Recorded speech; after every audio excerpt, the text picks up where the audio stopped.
네, 우리가 7월부터 히브리서를 읽게 되는데요. 오늘은 히브리서 어떻게 읽을까에 대해서 우리 함께 좀 간단하게 이야기 나누어 보도록 하겠습니다.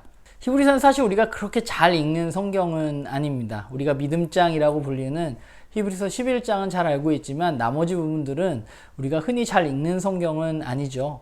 그런데 어떤 신학자는 신약에 감추어진 두 개의 보석 중에 하나가 히브리서라고 할 만큼 굉장히 히브리서가 중요한 책이면서 또 수수께끼 같은 책으로 이야기하고 있습니다. 분명히 히브리서는 다른 신약 성경과는 조금 다른 다른 독특성을 가지고 있다는 생각을 하게 됩니다. 다른 신약 성경에 전혀 없는 멜기세덱이라는 인물을 이야기하면서 멜기세덱 계열에 따른 예수님의 대제사장직에 대해서 이야기하고 있고, 그리고 또 구약의 대속죄일에 비추어서 예수님의 십자가의 죽음을 이해하는 그런 이야기가 기록되어져 있는 것이 바로 히브리서입니다. 히브리서는 사실 여러 가지로 좀 모호한 책이에요. 서신서 같지만 서신서의 형식을 따르지 않은 책입니다.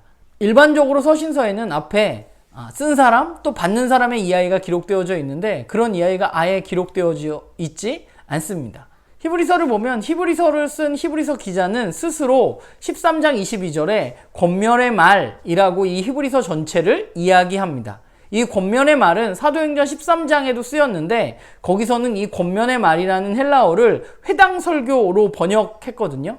그러니까 편지 형식을 빌은 설교문에 가까운 것이 바로 히브리서라고 보면 될 것 같습니다. 근데 사실 히브리서를 우리가 잘 읽지 않는 이유에는 두 가지가 있는 것 같아요. 그 첫 번째 이유는 구약 성경의 인용이 굉장히 많아서 우리에게 좀 어렵게 느껴지기 때문입니다. 특별히 구약 성경을 히브리서 저자가 많이 인용하고 있는데 그 인용한 구약 성경도 우리가 읽는 구약 성경과는 조금 다른 70인역을 주로 가져와서 이야기하고 있습니다. 그러니까 구약 성경에 대한 이해가 적은 우리들에게는 사실 이 히브리서가 읽기 어려운 부분이 있는 것이죠. 그리고 또 하나는 히브리서는 다른 신약 성경과 다르게 다른 신약 성경들은 복음서 같은 경우는 예수님의 움직임, 행동, 사역을 중심으로 되어 있고 사도행전 같은 경우는 내러티브, 이야기로 구성되어져 있죠. 시간의 순서라든가. 그리고 바울 서신 같은 경우에는 논증 위주의 글입니다. 그런데 이 히브리서 같은 경우에는 그 어디에도 약간 속하지 않습니다. 내러티브도 아니고 논증 구조이긴 한데 바울 서신처럼 논증의 앞부분 또 그 논증에 따른 삶에 대한 권면이 뒷부분 이렇게 구분되어져 있는 것이 아니라 거기 안에 굉장히 복잡하게 나선형 구조로서 이 논증과 권면이 계속해서 연속해서 나와 있는 것을 우리는 보게 됩니다. 그래서 우리는 히브리서를 좀 어려워하는 것이죠. 그리고 또 한 가지 이유는 좀 실용적인 부분인데요. 오늘 이 시대를 살아가는 한국의 그리스도인들에게 우리들의 삶과 이 히브리서의 이야기가 조금 동떨어져 있다고 생각되어지는 부분들이 있기 때문에 우리는 잘 안 읽는 거죠. 우리는 이미 예수님을 하나님의 아들로 믿고 대제사장이라고 믿고 있다고 말하는 사람들이기 때문에 이 논증이 우리들에게 그렇게 와닿지 않는 부분들이 분명히 있다는 것입니다. 그러나 그럼에도 불구하고 히브리서는 우리들에게 굉장히 중요한 예수님에 대한 이야기를 하고 있다는 것에서 우리는 이 히브리서를 읽어나가면서 예수 그리스도를 더 깊이 알아가고 또 우리의 신앙을 좀 점검해보는 시간이 되었으면 좋겠습니다. 히브리서가 이렇게 어려운 이유 중에 또 하나는요. 히브리서의 저자 또 히브리서의 독자가 분명하지 않기 때문입니다. 심지어 3세기의 교부였던 오리게네스 같은 사람은 히브리서를 누가 썼는가는 하나님만 아신다고 이야기할 정도로 히브리서의 저자를 알기는 쉽지 않습니다. 그런데 히브리서를 읽다 보면 히브리서를 쓴 사람이 누구인지는 정확하지 않지만 그 사람이 어떤 부류의 사람인지는 우리가 좀 알 수 있는 힌트들이 있어요. 우선 히브리서의 저자는 알렉산드리아 출신의 남자일 것으로 보이고요. 그리고 헬라 사상, 그리스 사상과 수사학에 굉장히 능통한 사람이고 거기에 더불어서 70인역, 구약 성경에 대해서 굉장히 잘 알고 있는 사람입니다. 그리고 바울과 무관한 것이 아니라 바울 그룹과도 굉장히 친밀한 교제를 갖고 있는 사람입니다. 그러니까 히브리서를 잘 읽다 보면 히브리서의 저자는 구약 성경을 굉장히 능통하게 알고 있는 그래서 지금 이 편지를 받는 수신자들이 겪고 있는 어려운 이 공동체를 위해서 굉장히 목회적인 관점에서 그들을 돕기 위한 또는 그들에게 강력한 경고를 주는 메시지를 전하고 있는 그런 열정적인 목회자가 바로 이 히브리서의 저자인 것이죠. 그럼 이걸 누구에게 쓴 것이냐? 히브리서는 히브리인들에게 라는 제목을 원래 가지고 있어요. 그래서 일반적으로 히브리서는 유대인들 중에 예수님을 믿게 된 유대인 그리스도인들이 일반적으로 독자일 것이라고 말합니다. 만약 그렇다면 오늘 우리에게 그게 무의미하잖아요. 유대인 그리스도인들이 우리는 아니기 때문에.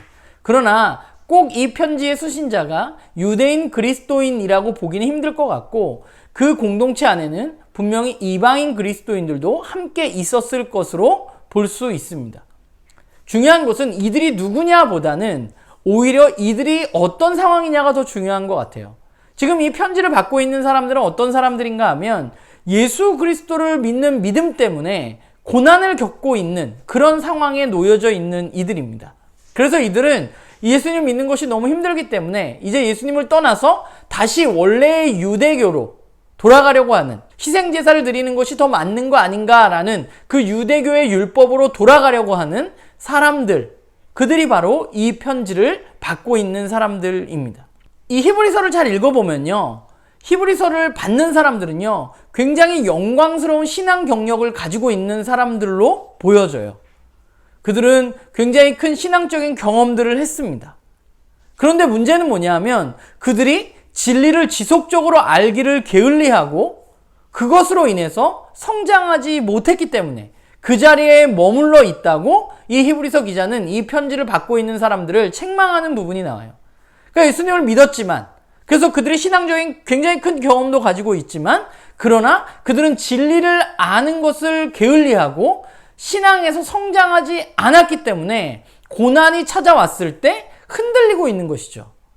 그래서 이 히브리서의 기자는 이 편지를 받는 사람들의 그런 부분들을 책망하면서 그들이 배교하지 않도록, 예수님을 떠나지 않도록 강력하게 권면하고 있는 것입니다. 그럼 히브리서의 구조는 어떤가 살펴보면요, 히브리서의 구조는 굉장히 좀 복잡해 보여요. 그래서 학자마다 이 히브리서를 우리가 대부분 문단을 나누잖아요. 그 문단을 나누는 것이 조금씩 다를 정도로, 똑같은 책이 없을 정도로 히브리서의 구조는 여러 가지로 복잡합니다. 그러나 분명한 것은 히브리서가 이야기하고 있는 것은 예수 그리스도가 누구인지에 대해서 매우 분명하게, 신약 성경 어떤 성경보다도 매우 구체적이고 분명하게 구약 성경의 말씀을 빌어서 논증하고 있다는 것이 굉장히 큰 특징이고, 그 논증을 바탕으로 그러면 이제 예수님이 그런 분이기 때문에 그 예수님을 믿는 그리스도인들은 어떻게 살아야 하는가에 대해서 이야기하고 있는 것이죠. 그것이 굉장히 중요한 부분입니다. 그러면 우리는 히브리서를 과연 어떻게 읽을까? 이게 중요한 거잖아요. 우선 첫 번째로는 조금 전에 말했지만 예수 그리스도에 대해서 이야기하고 있기 때문에 예수님은 어떤 분인가 우리가 좀 다시 한번 깊이 있게 묵상하고 알아가는 시간을 가졌으면 좋겠습니다. 우리는 예수님은 하나님의 아들이라고 믿고 있고 예수님의 죽으심으로 인해서 우리가 구원을 받았다고 이것을 너무 쉽게 받아들이는 사람들이지만, 이 히브리서를 읽으면서는 우리가 그런 것들을 좀 잠시 내려놓고 우리가 다시 한번 예수님에 대해서 알아가는 그런 우리들이 되었으면 좋겠습니다.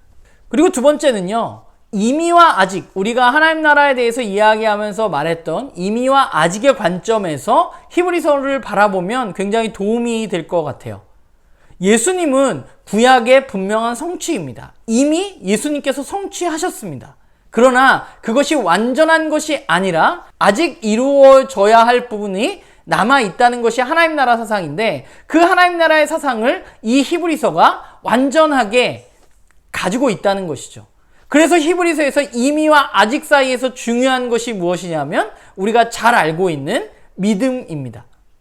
그러니까 우리는 이 히브리서를 읽으면서 이미와 아직의 관점에서 히브리서를 바라보면 예수님이 무엇을 성취하셨는가, 그럼 무엇이 성취될 것인가, 그러면 이미와 아직 사이에 우리는 어떻게 살아갈 것인가, 이런 생각을 가지고 히브리서를 읽으면 굉장히 좋을 것 같습니다. 그리고 마지막으로는요, 아까 말했던 것처럼 히브리서의 독자들이 예수님을 믿었지만, 예수님을 경험했지만 그들이 잘 자라가지 못했다는 이야기를 제가 했었는데, 나는 이 히브리서를 읽으면서 그리스도인으로 잘 자라가기 위해서 그럼 나에게 필요한 것은 무엇인가? 신앙의 여정에서 내가 성숙해지기 위해서 더 필요한 것은 무엇인가? 우리가 생각해 보면서 적용해 보면서 이 히브리서를 같이 읽었으면 좋겠습니다. 바라기는 우리가 이 히브리서를 읽어가는 여정 동안 우리가 예수님을 더 깊이 알아가고 우리의 신앙이 조금 더 성장하는 그런 시간이 되기를 바랍니다.